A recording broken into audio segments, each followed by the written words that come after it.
자, 그다음에 이재명 대표의 최근 우클릭 행보 아까도 잠깐 언급을 하셨었는데 한 신문은 너무나도 낯선 이재명 이렇게 언급을 했습니다. 중도층을 향한 득표 전략일 텐데요. 효과를 분석할 만한 조사 결과가 혹시 나왔는지요? 연초 기자회견 이후에 아직 이제 여론상 진행 중이라서 결과는 알 수는 없습니다만 지금 당내에서는 뭐 김경수, 김부겸 뭐 등등해서 이제 친문 주자들의 좀 공격을 받고 있고 지지층 간에 좀 갈등도 있는 것이 사실입니다. SNS에서 쉽게 볼 수가 있는데요. 이재명 대표 입장에서는 일종의 상수로서 대선 후보 지지율이 지금 계속 유지가 되고 있는데 보수 언론에서는 이제 아무튼 박스권이라는 표현을 쓰면서 이재명 대표가 그 박스 안에 갇혀 있다. 지지율이 더 이상 오르지 못하고 있다라고 하는데 실제 이재명 대표 지지율은 뭐 다자구도에서 이제 오차 범위를 넘는 수준으로 굉장히 지금 높게 나타나고 있다라는 점에서 지지율이 사실 더 이상 상승하기는 좀 어려운 측면이 있습니다. 그럼에도 불구하고 지금 중도층을 겨냥한 또 혹은 뭐 경제 관련된 정책을 내세우면서 중도층을 향한 이제 제스처를 취하고 있는데 제가 볼 때는 그 부분도 있지만 어떤 의제를 전환시키는 그러니까 친문 쪽이나 아니면 반명 세력들로부터 공격해서 좀 의제를 전환시켜서 민주당이 네거티브한 어떤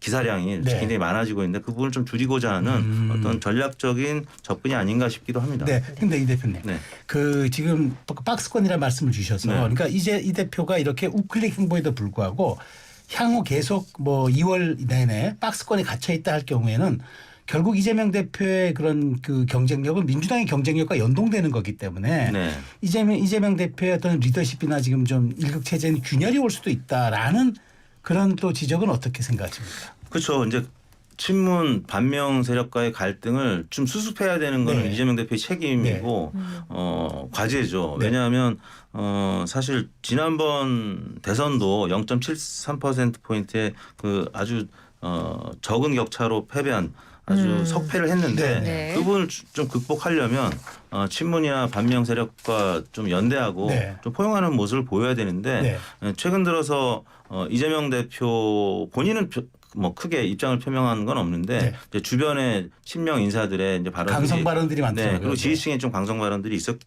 때문에 그 부분도 사실 의제를 전환하더라도 그 부분은 또 본인이 갖고 있는 과제니까 또 풀어야죠. 그래서 그거는 뭐 예를 들어서 비명 주자들 혹은 뭐 문재인 대통령하고 최근 만났습니다만 지지층을 어떻게 끌어안을지 이 부분은 이재명 대표가 계속 고민을 하면서 가야 될 대상이 아닌가 싶습니다. 네네.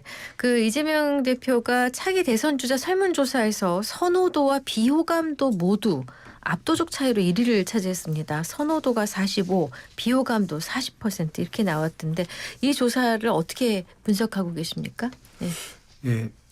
되게 이제 우리가 어떤 팬이 많으면 또 안티 팬도 많다 이렇게 얘기하잖아요. 그런 이제 특성이 있어서 이게 인지도가 충분하지 않은 지지율이 낮은 후보들 같은 경우는 호감도가 높지 않을 수 있잖아요.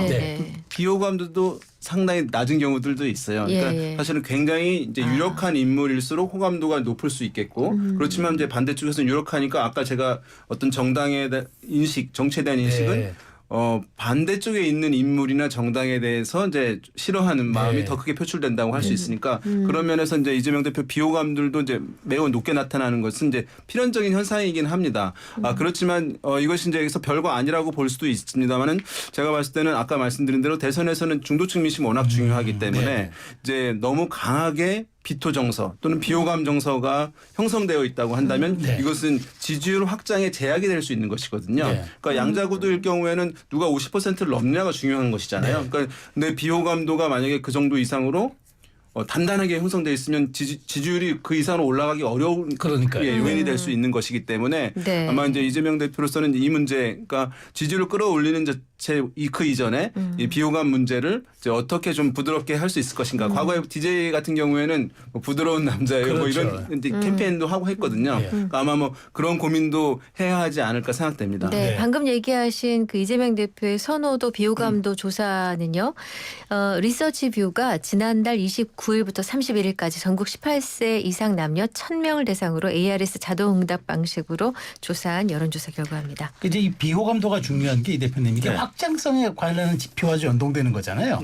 그러다 보니까 이제 비호감 우리가 흔히 얘기하면 호감도 조사는 내가 좋아한다면 뭐 알겠다 이렇게 될 것 네. 같은데 그럼 이 사람 싫어하냐 이렇게 비호감도를 묻는 질문은 굉장히 좀 궁금합니다. 어떤 식으로 이 비호감도 조사가 이루어집니까? 뭐 여러 정치인들을 각각의 문항으로 이름을 거명하고 호감이 가느냐 아니면 호감이 가지 않느냐 물어보는데 이게 이제 데칼코마니 같은 성격의 이제 문항이에요. 네. 호감도가 높으면 비호감도도 이제 같이 높게 나타납니다. 근데 네. 그 호감도에 대비해서 비호감도가 너무 많아지면 네. 그러면은 어떻게 보면 호감도가 마이너스가 되는 거고 만약에 비호감도보다 호감도가 높으면 플러스가 되는 건데 네. 이제 그렇죠. 정치인은 그 플러스를 많이 이제 늘려가야 되는 네. 과제를 안게 되는 건데 무풀보다는 악플이 낫다고 하잖아요. 네. 그래서 네. 이제 인지도가 없는 분들은 아예 뭐 비호감도 호감도도 없거든요. 네. 그래서 이제 이재명 대표는 지금 비호감도가 과거 문재인 대통령 네. 대선 후보 시절보다는 비호감도가 조금 높은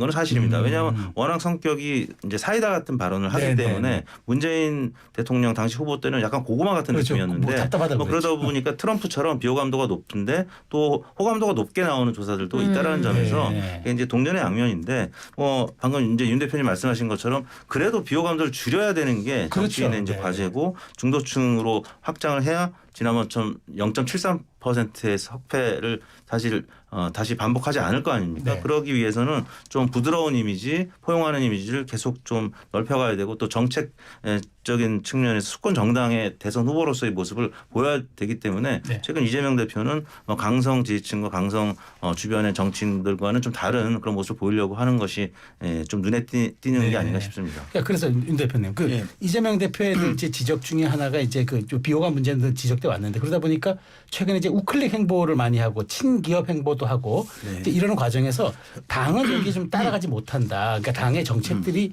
이재명 대표의 여러 가지 그런 확장성에 대해서 좀 우리가 뒷받침해주지 못한다 이런 지적이 있다 보니까 결국 이재명 대표는 신뢰 리스크에 직면할 수밖에 없다. 그러니까 이 대표가 아무리 어떤 얘기를 하더라도 그것이 이제 신뢰적인 측면에서 그것이 뒤따라주지 않으면은 이제 문제가 됐다 이런 얘기인데 자 그러면은 이재명 대표의 사법 리스크도 문제지만 이 신뢰 그러니까 메신저로서의 문제 극복하기 위해서는 어떤 좀 조언을 해주시겠습니까? 제가 봤을 때는 이제 그 개인이 이제 그렇게 집중적인 공격을 받고 있는 것이니까 네. 말씀하신 대로 이제 불신도도 이제 형성이 되어 있는 네. 상황이잖아요.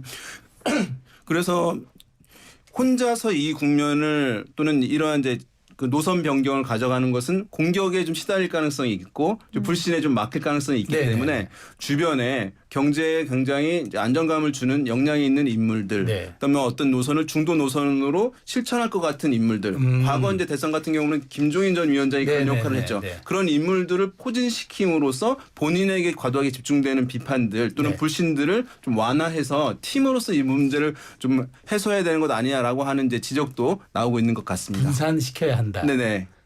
팀으로서 하게 되면 또 신뢰를 더 가질 수도 있는 것이니까요. 네. 어떤 새로운 이제 경제 중도 이런 성격에 맞는 인물들을 주변에 포진을 시키는 것. 이것도 상당히 이제 중요한 과제가 아닐까 생각됩니다. 보완제를 많이 두라는 네네. 뜻으로 제가 들립니다. 네네. 자, 그런가 하면은 박지원 의원이 호남에서 이재명 지지율 95% 나와야 된다 이렇게 발언을 했지 않습니까? 실제 호남에서 이재명 대표 지지율이 어떤지가 궁금한데요. 최근 탄핵 찬반 조사에서 호남 지역 내에 반대 수치가 높게 나와 화제가 되기도 했단 말이죠. 네, 그 호남에서 이제 국민의힘 지지율도 그렇고 탄핵 반대 의견도 그렇고 이재명 대표에 대한 지지율도 그렇고 좀 출렁이었던 게 사실입니다. 네. 20, 30대 남성층하고 또 호남층이 호남에 있는 유권자들의 이제 여론이 출렁거렸던 건 사실이고요. 그게 이제 민주당 내에서 뭐 상수로 계속 거론되지만 아무튼 사법 리스크 때문에 뭐 친문 이제 반명 진영에서는 계속 호시탐탐 기회를 또 노리고 네, 그렇죠. 있는 뭐 이런 상황이다 보니까 호남 민심도 조금은 들썩인 측면이 있는데 뭐 이재명 대표 입장에서는 결국 넘어가야 할 이제 산이고요. 지금 대선 전에 아무튼 사법 리스크도 그렇지만 당내 이런 균열 가능성이 이제 보이는 상황이 됐는데 네. 이 부분 대표 입장에서 만나야죠. 이제 과거 이회창 이제 총재가 그렇죠. 네네. 대선 후보 시절에 결국 좋은 기회들을 좀 놓쳤던 측면이 뭐 이인재 후보도 그렇고 손을 잡을 수 있는 보수 세력들을 놓치면서 그분들이 중도층이나 아니면 이제 반대쪽으로 가면서 선거를 패배했던 건데 이재명 대표가 지금 뭐 워낙 지지율도 높고 또 당선 가능성이 높다고는 하지만 아무튼 집토끼나 중도층을 최대한 확장하지 않고는 또 석패할 수 있다라는 점을 네. 염두에 두고 아무튼 정치인들 많이 만나야 된다라고 생각합니다. 네. 자, 사실 이제 세계일보 우리 윤 대표께서 그 말씀 주신 세계일보 여론조사를 보면은 이 대표가 야권 내 뭐 부동의 1위라는 점은 뭐 의심할 여지가 없습니다. 그런데 이런 부동의 1위를 고수하고 있는 가운데도 지지하는 이가 없다라는 응답이 이제 20%에 달합니다. 그러면 아직도 응답을 유보하거나 네. 지지를 유보하고 있는 그런 굉장히 많은 층이 있다고 봐야 되는데 이걸 어떻게 해석해야 됩니까? 이런 조사에서는 약간 이제 우리가 자세히 봐야 될 게 있는데요. 네. 뭐냐면 그 방금 말씀하신 문항을 제가 다시 보니까 네. 네. 야권 내 후보들 중에서 누굴 지지하냐라고 한 조사예요. 네. 그래서 이제 이재명 대표가 뭐 40 가까이 나왔고요. 네. 나머지 후보들 쭉 이제 이어서 나옵니다. 뭐 김동연, 뭐 그다음에 우원식, 김부겸 뭐 이런 분들 쭉 나오고 네, 네, 김경수 나오는데 그런데 방금 말씀하신 대로 지지하는 후보가 없다. 그게 네. 20%. 또 모르겠다도 4%가 네. 있으니까 뭐 25% 가까이. 어휴, 그러니까 네 명 중에 한 24%가 명이 있는데 인권인데. 근데 이 조사에는 이 문항에는 국민의힘 지지층도 참여한다는 겁니다. 네. 민주당 지지층만 대상으로 물은 게 아니군요. 아니군요. 네, 그렇기 때문에 네. 아마도 이제 여권 후보들을 물어봤을 때도 동일한 현상이 있을 테니까 네. 그러면은 되게 이런 현상이 나타납니다. 반대쪽 정당에 있는 후보들 중에서 누굴 지지하냐라고 하면 반대쪽에 있는 지지층들이 되게 이제 그 정당과 색깔이 네. 가장 좀 다른 인물을 선호하는 경향들이 있어요. 일종의 역선택인가요? 네, 그게 뭐 바로? 만약에 이제 네. 민주당 지지자들이 국민의힘 후보들 중에서 유승민 후보를 상당히 좋아한다든가. 네. 이제 이런 거죠. 이런 분들이 한 절반 정도. 그다음에 한 절반 정도는 아예 난 말하기 싫다라고 해서 이제 무응답 나오는 경우도 네. 있거든요. 그런 면에서 이제 그 방금 나온 것이라고 할 수 있겠고요. 그렇지만 이제 여야 후보들 다 놓고 물어보는 데서도 그럼 모른 무응답 없다라고 하는 후보들이 의미 있게 나오고 있는 상황이니까 네. 이것은 뭐냐면 아직까지 마음을 정하지 않은 분들이 많고 뭐 대선에서는 여전히 이제 불확실성이 있다. 이분들이 이제 어디로 움직이냐에 따라서 이제 지지율 달라질 수 있는 것이기 때문에 그런 네. 면에서 이제 유동적으로 이 결과를 봐야 된다라고 하는 것을 의미하는 것이라고 할 수 있습니다. 네. 저희 프로그램에는 그 7027-3375 이렇게 쓰시는 문자 두 분이 지난 8개월 동안 매일 오세요. 근데 이분들은 저 이재명 대표를 지지하는 입장이세요. 그래서 오늘 주된 말씀은 이 여론조사에 대한 문제점 지적하셨고 그리고 출연자들을 각각 혼내셨는데 네. 저 윤희용 대표님은 혼이 안 나셨어. 오늘 1승이십니다. 1승. 자, 오늘 말씀 여기까지 듣겠습니다. 자, 윤택 제목이 뭐였죠? 저도 지금 윤택. 예, 윤택. 윤택입니다. 아, 윤택. 그냥 윤택이죠. 윤택해지는- 윤택해지는 여론입니다. 네. 나는 자연이 아니고요. 잘 말씀 주셨어요. 지금까지 이택수 리얼미터 대표, 윤희웅 오피니언스 대표와 함께했습니다. 고맙습니다. 잘 들었습니다. 감사합니다. 감사합니다.